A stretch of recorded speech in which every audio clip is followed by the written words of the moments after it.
Hi everyone, this is Cenk from Istanbul, Turkey, and we are on live in our YouTube channel Videogren, which means learn by the video. And we are working on this project, in fact, for the last 2.5 months, and mostly our streams are in Turkish, of course, because our followers are mostly from Turkey. But for the first time, we wanted to try an English session about night photography. Of course, there are many techniques to use in night photography, and there are many different subjects. But for the beginning, we will start with the basics of night photography, which we will talk about the gear, the equipment, and which format to use, RAW or JPEG, and the other equipment which helps us to take better photos, like the tripod, the remote control, or for the last years we have the Wi-Fi option, of course. Then we will see examples of night photos for the exposure, light metering, which aperture to use, and how to find the shutter speed. And especially for the friends who use the JPEG format in their photos, we will talk about the bracketing mode and which ISO to choose. And again, for the JPEG, we will talk about the white balance depending on the light source we use for the photos. And for the last examples, we will talk about the timing of taking the night photos and two more tips, just very tiny tips, to make a better night photo. In this session, we will talk about the cityscapes and the buildings which can be taken in the beginning of the night time. So let's start with the gear, with the camera. When we were using the film cameras about 15, 20 years ago, we were always saying you must use a professional camera to take night photos because the exposure will be very long and you will need to control the shutter speed. And with the point and shoot cameras, with prosumer cameras, the shutter speed was limited. Therefore, you could only use the SLR cameras for the night photos, for the long exposure ones. But now with the improving technology, we have many alternatives in cameras. For example, we can use the prosumer cameras, which you cannot change the lens, but you have the ability to control the shutter speed and aperture. The important thing is you must control the shutter speed more than 1 second, because for the night light conditions, you will need to use a shutter speed like 4 seconds, 8 seconds, or even more. So if your shutter speed on the camera is limited with 1 second, you will not have enough timing for the best photo. So the first option is to use the prosumer cameras, and in nearly all the brands we have different models, but I can say that Sony cameras are really good to use because Sony is the technology company which produces the sensor. Of course, Nikon and Canon also have very nice models, but for the lens quality and the camera quality, I can recommend Sony for this one. The second option is, of course, the DSLR cameras. Depending on your knowledge, depending on your experience, probably you may have a model of this with Nikon, Canon, or any other brand. Of course, the property of DSLR cameras are you are able to change the lens. So depending on the subject you shoot, you may change the lens with a wide angle or telephoto and take the best shot. And the third option for the last 6, 7, maybe 8 years are the mirrorless cameras.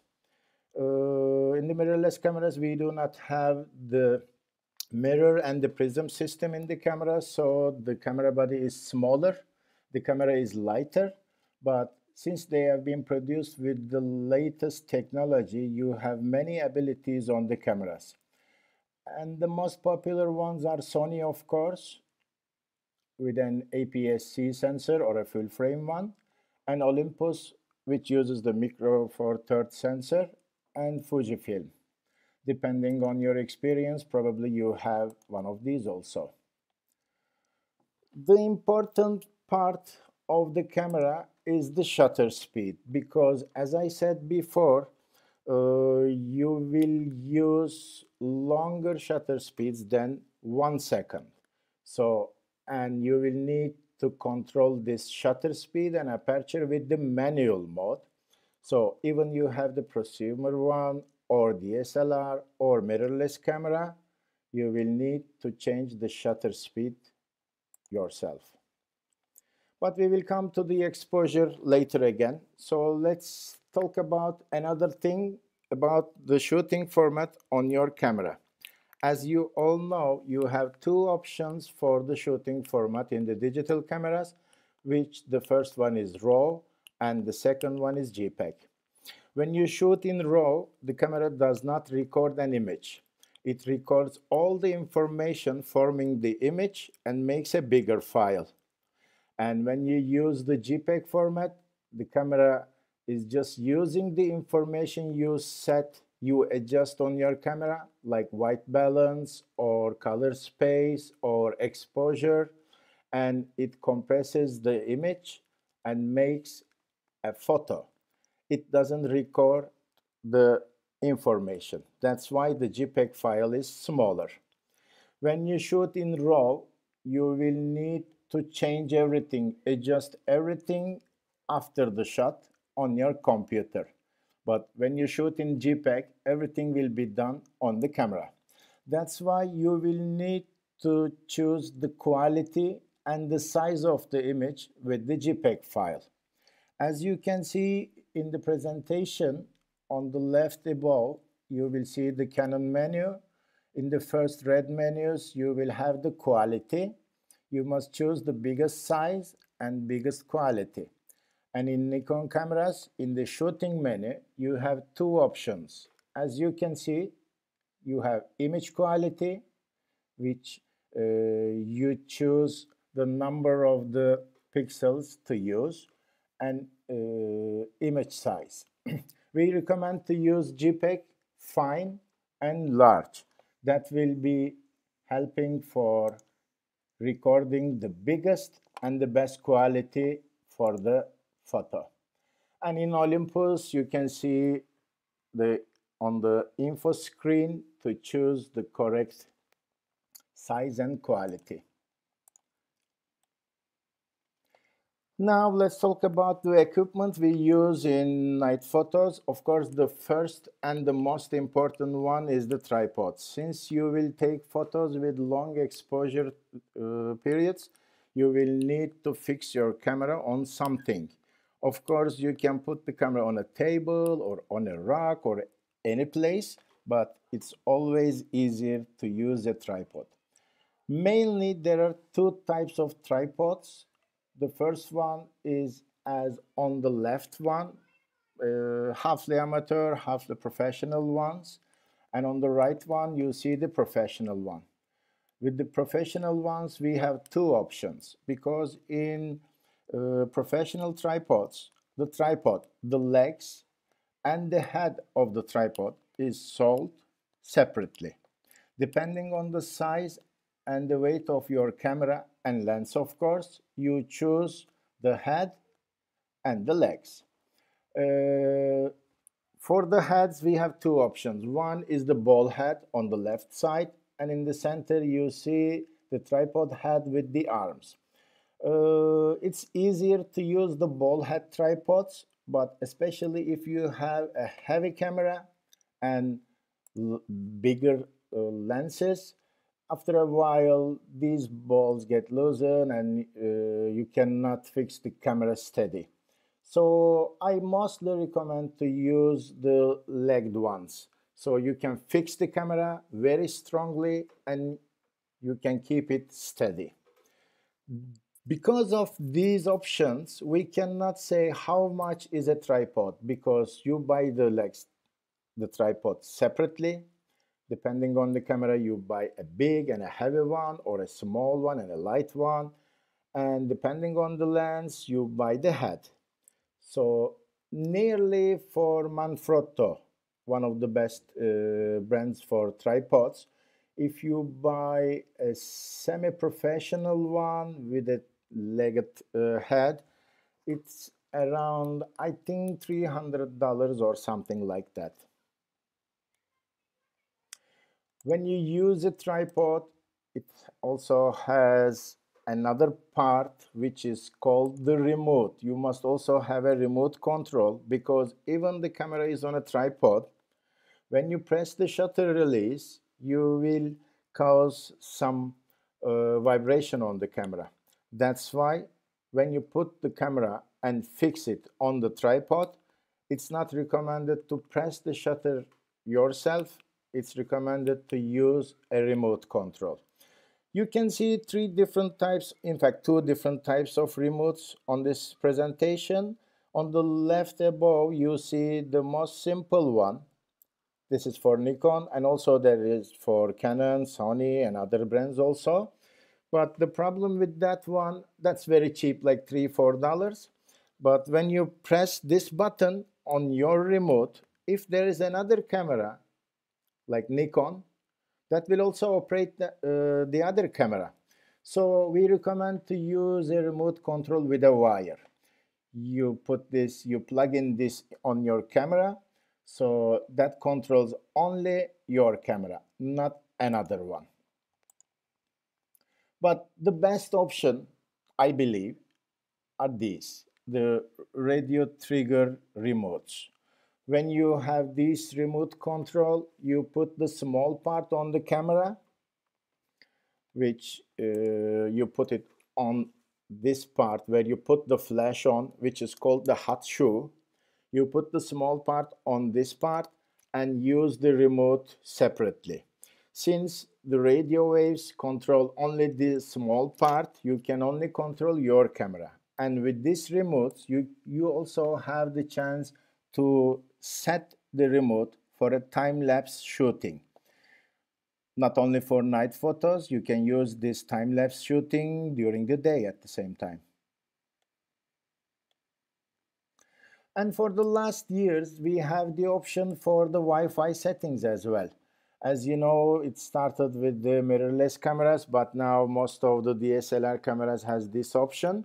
You can set the Wi-Fi on your camera, and with your mobile phone or iPad or computer, you can control the camera from the other device.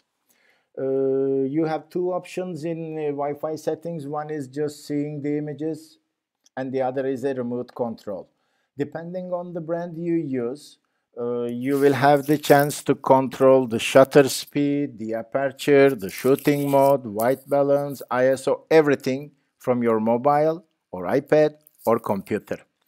The only disadvantage for the Wi-Fi setting is about the battery.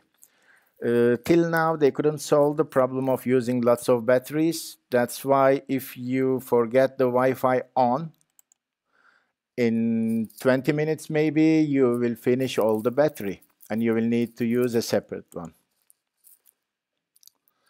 Now let's talk about the exposure. As I said, we use the camera with the manual mode, which means you will set the shutter speed and aperture yourself. We recommend to fix the aperture to 8. I will tell you why. And you just adjust the shutter speed on your camera. We fix the aperture to 8 in night photos. This is a habit coming from the film photography time, because in the film cameras, the shutter speed was limited to 1 second in most of the models, which means after 1 second, the bulb mode was coming. And when you set the shutter speed to bulb mode, your light meter was not working, because bulb means when you press the shutter release, the curtain will open in the camera, and when you leave it, it will close, which means the light meter does not know how long is the shutter. Because of that, the light meter was not working. So we had to fix the other one, the aperture, to one number so we can play with the shutter speed. We were using the aperture 8 because when you set the aperture to 8, you will have the enough depth of field to see everything clear from the nearest point to the most far away one. Mostly in cityscapes and buildings at night, we use the wide-angle lens. And with the wide-angle lens, when you use the aperture 8, you will have nearly the largest depth of field. This is why we set it to 8. And also, it will be easier to control the shutter speed since you know the aperture is fixed. Then you can play with the shutter speed up and down. And using aperture for 8 also shows us the quality of our lens. As in the sample photo, you see the light sources like stars. If you see the light sources just like light balls, like rounded balls, it means that your lens, the glasses in your lens, are not in a good quality. But if you can see them like this, like stars, it means you have a good focusing and quality of the lens. And let's talk about the metering mode now. As you know, in our cameras, we have at least 3 different types of light metering modes. The first one is center weighted area, the second one is spot metering, and the third one, the name changes according to the camera. In Nikon cameras, it's called the matrix mode, and in Canon cameras, it's called evaluative, and in Olympus, it's called ESP. In Sony cameras, it's multi.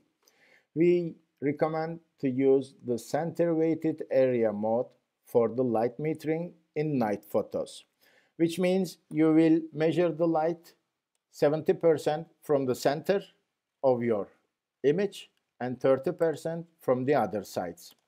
And when you measure the light for the night photos, as you can see in the sample photo, you do not measure the light from the sky, from a dark part, or from a light source.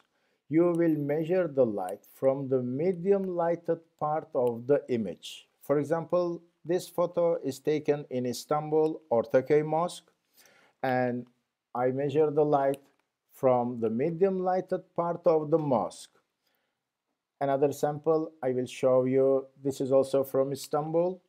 As you can see, I do not measure the light from the sky, from the light source, or from the dark part. Again, I try to find the medium lighted area.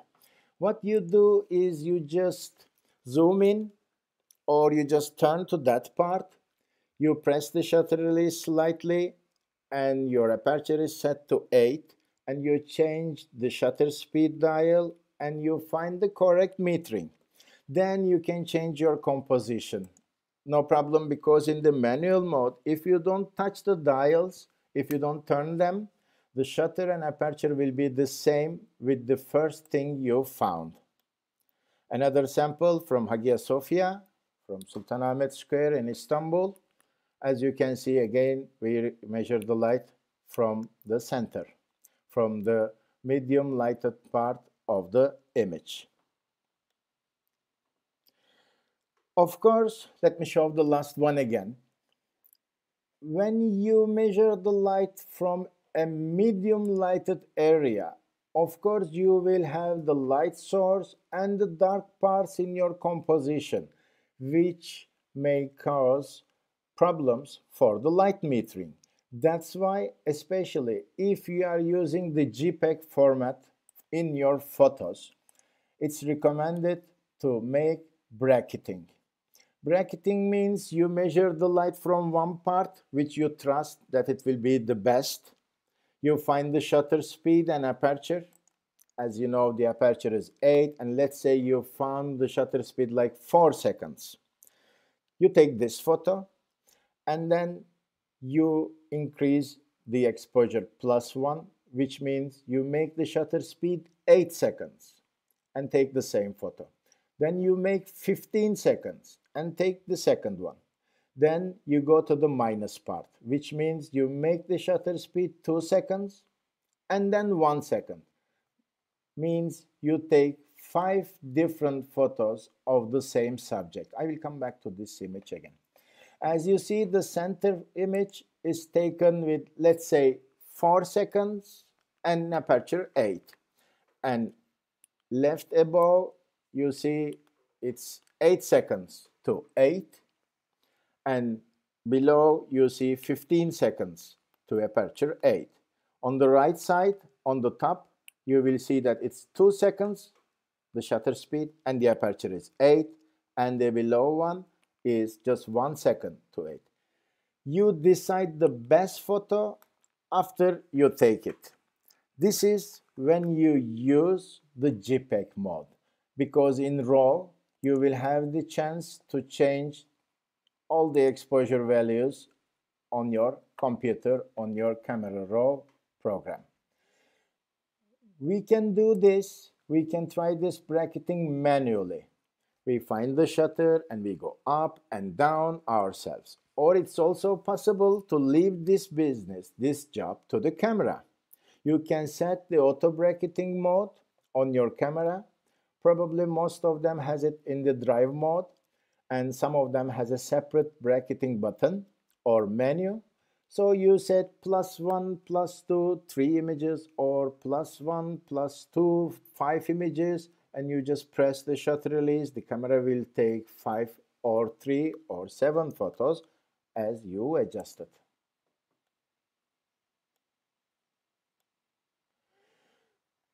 Another topic about the night photos is the ISO, of course. The ISO will affect the light metering because it's the sensitivity of the sensor. When you go to the higher numbers of ISO, your sensor will react the light faster. When you go down, it will be slower. Since you are using a tripod and fixing your camera on it, you will not have a problem for shaking the camera. That's why we recommend you to use the smallest ISO number that your camera offers you. For example, in some Nikon models, it starts with 200. In Olympus, in most of the models, it starts with 200. Then we recommend to use 200. But in Canon or Sony or in some Nikon models, it can also start with 100 ISO. So you set the ISO to 100.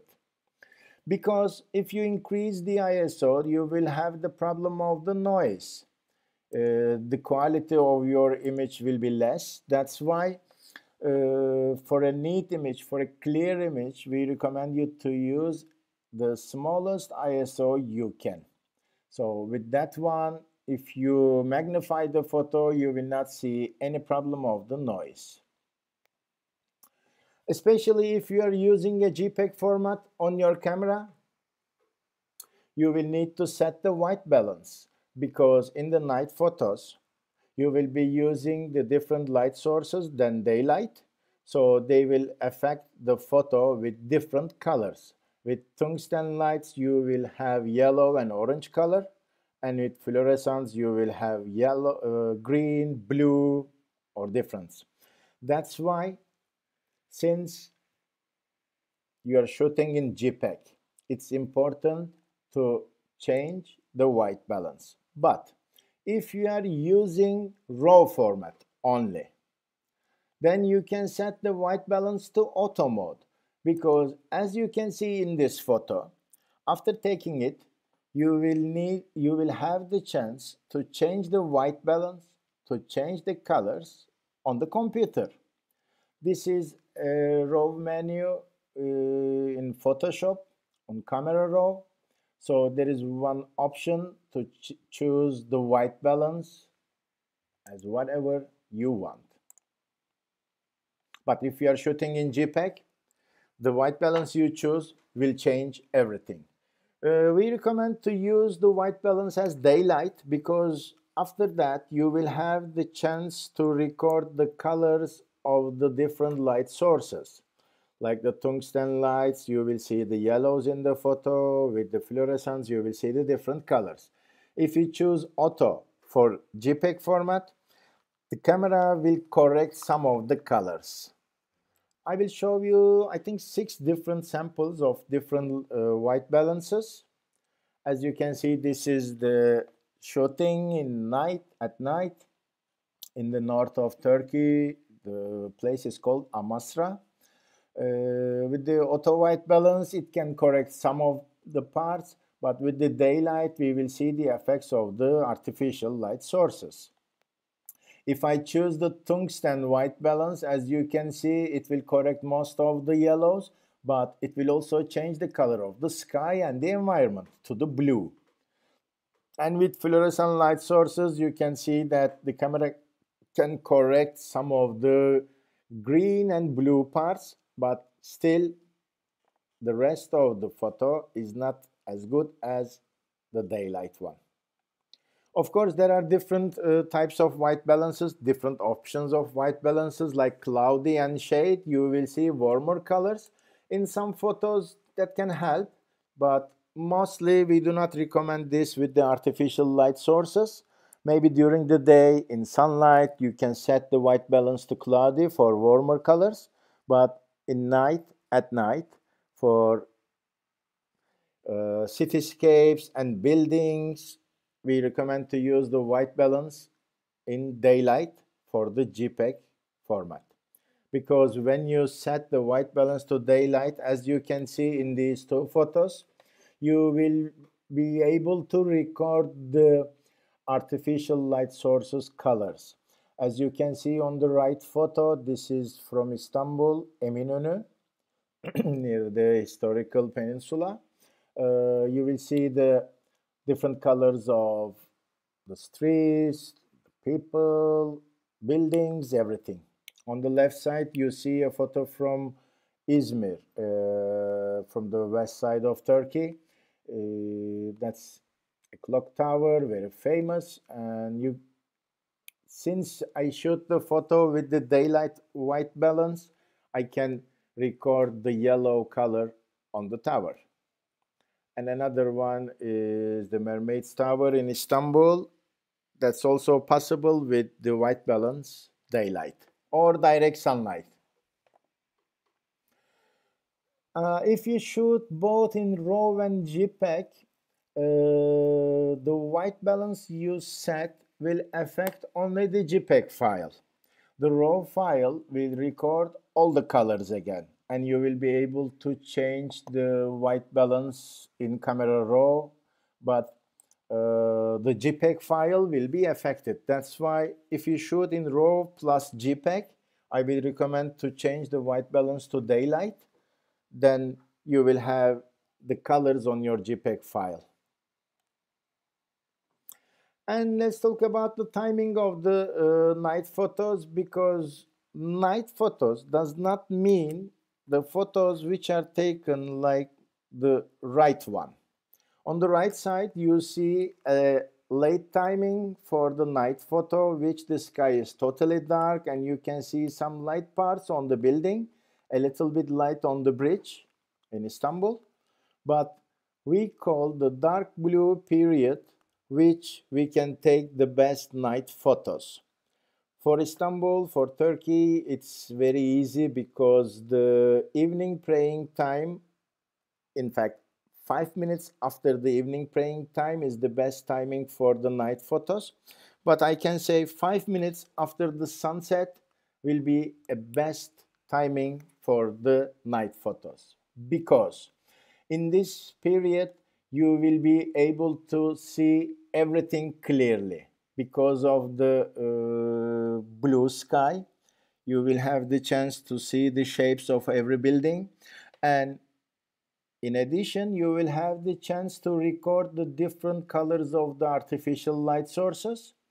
And also, if there are something moving with light, like cars or other things, you will have the chance to record the light lines of them. So that's why we recommend to use this period for the night photos. But Unfortunately, this period is not very long. In summer, which is the longest period, it's about 30-35 minutes. And in winter, some days we don't even have the dark blue period. It's suddenly dark and totally black, the sky.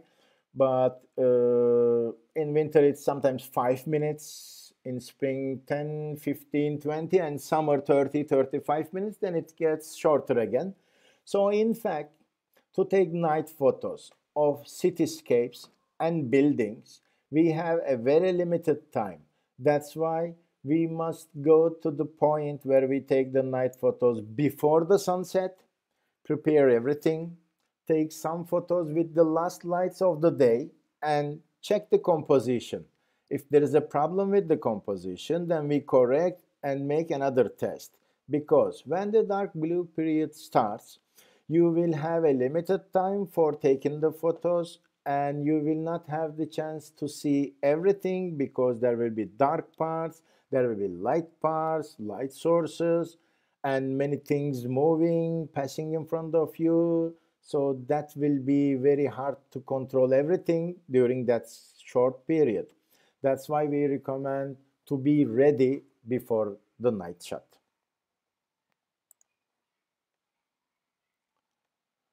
Let me show you the difference of the dark blue period and a later time. In the dark blue period, you can see the Mermaid Tower and the background clearly. And also you have the chance to record the colors of the artificial light sources.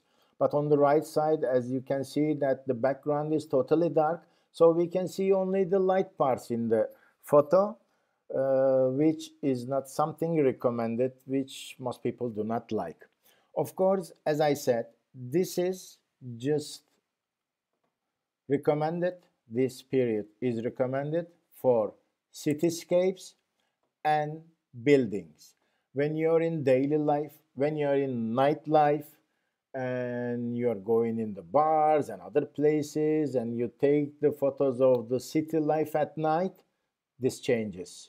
We will talk about them in another session, not today, but this is just about the cityscapes, buildings, and streets, just for the general image. That will be better with the dark blue period. And as you can see how the light changes from the sunset to the dark night, as you can see on the right above and left below, we have two better images. The rest in the beginning it's not ready, and at the last one the time passed. So you, and in this difference is just in about 15 minutes. That's why we don't have too much time to take a very nice, a very good night photo. I will also talk about two little tips about night photos and finish today's session. The first thing is when your exposure, when your shutter speed is longer than 1 second, you must turn on the long exposure noise reduction on your camera. As you all know, noise comes with a high ISO number. If you use 3200, 6400 ISO, you will see the noise on your photos, which will affect the quality and sharpness of the image. But at the same time, noise comes with a long exposure. Because the pixels on the sensor work by each other, when you use it for a long time, like 2 seconds, 4 seconds, 8 seconds, they go on working to catch the light.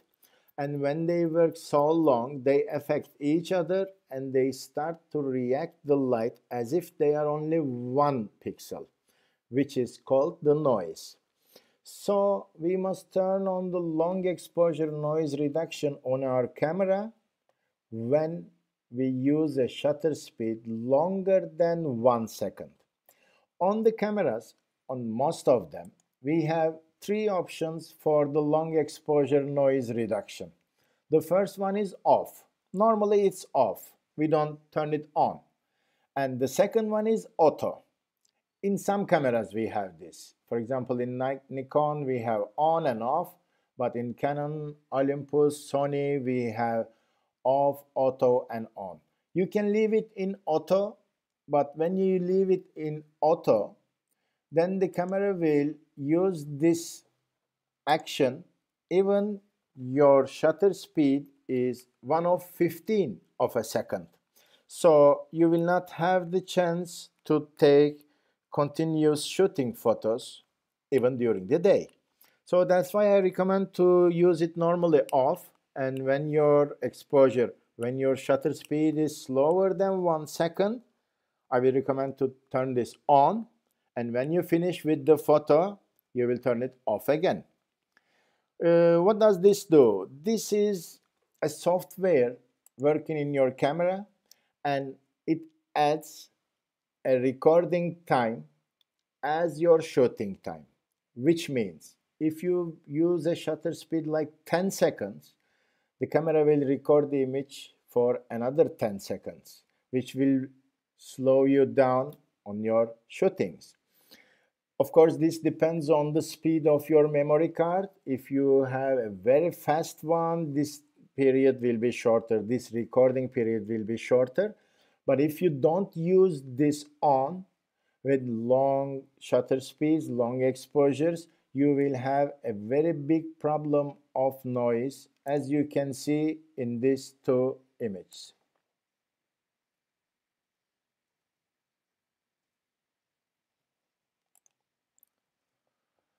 On the left one, there is noise and the quality is less in that photo. And after using the long exposure noise reduction, you see that the girls, the city, and everything is clearer, more clear and sharper. That is because of the software working in the camera. And one last tip about the night photography basics. In most of the lenses and in some of the cameras, we have the vibration reduction or image stabilizer systems, which help us to prevent the shaking, the vibration on the shooting, especially when we use slow shutter speeds.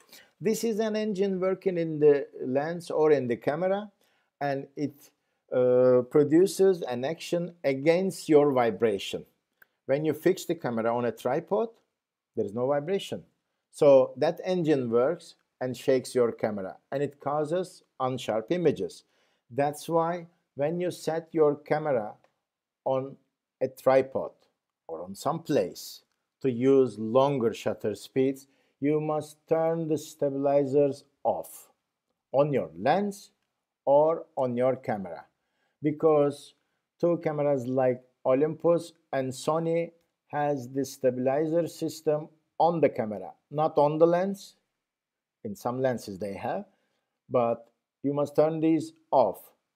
In Nikon and Canon, the stabilizer system is on the lens. That's why you must turn it off when you set the camera on a tripod.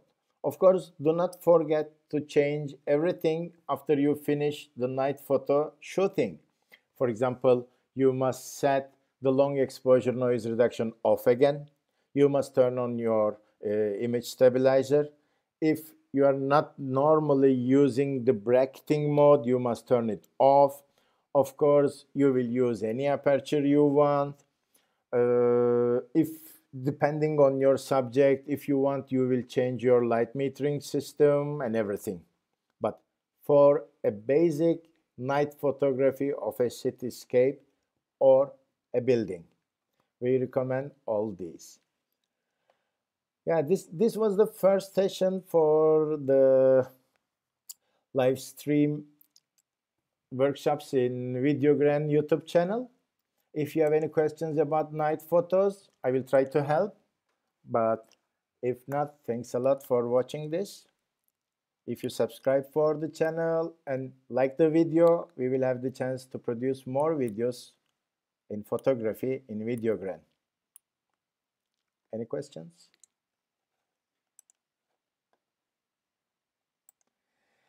So thanks a lot. See you next time.